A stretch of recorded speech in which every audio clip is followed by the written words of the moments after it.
I was going to give one piece of advice, it would be to get really, really good at the basics and fundamentals. You don't need to do a million different chest exercises and different angles and jumping from fad to fad workout to grow your chest. It's just getting better at the fundamental movements, working your body and just progressing over time. If you just keep progressing and progressing rather than spreading yourself too thin and just jumping across from program to program, it's more about just getting really, really good at the basics.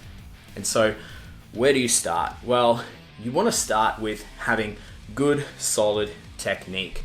So for me, I'm coming back from quite a few injuries, so I can't really go all that hard out, but I'm still going to produce significant stimulation on my muscles because I haven't been training at 100% lately. So in order to overload my body beyond the capacity that it's been used to, I don't have to do that much. I just have to do more than what I was doing before. And this same principle applies if you're just kind of starting out, or if you've just taken some time off for whatever reason. If you're just coming back to your resistance training, you don't have to go from 0 to 100. It's just small increments and progression.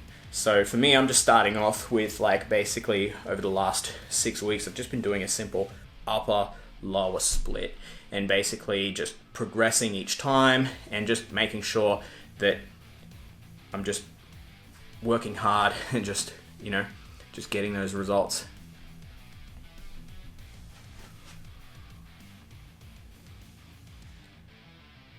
But before I focus solely on the intensity, you want to make sure that your movement patterns are good and you want to make sure that you have the mobility to be able to perform everything and you can control yourself in those positions. And it won't take too long to build. Like if you're starting out with weights training, or you have done a little bit of weights training, but you're kind of not sure about whether you're getting the right techniques and that sort of thing. If you just spend some solid time getting some coaching and really focus on understanding those fundamentals and doing them well, they just really pay off down the track because number one, it's going to reduce your risk of injury.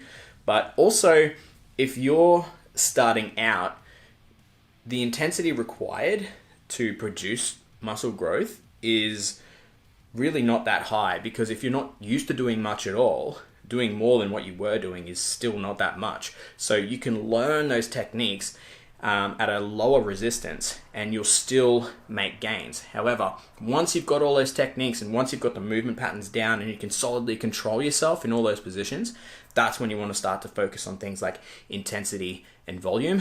And I'm going to be going over a little bit more detail of that in the next video.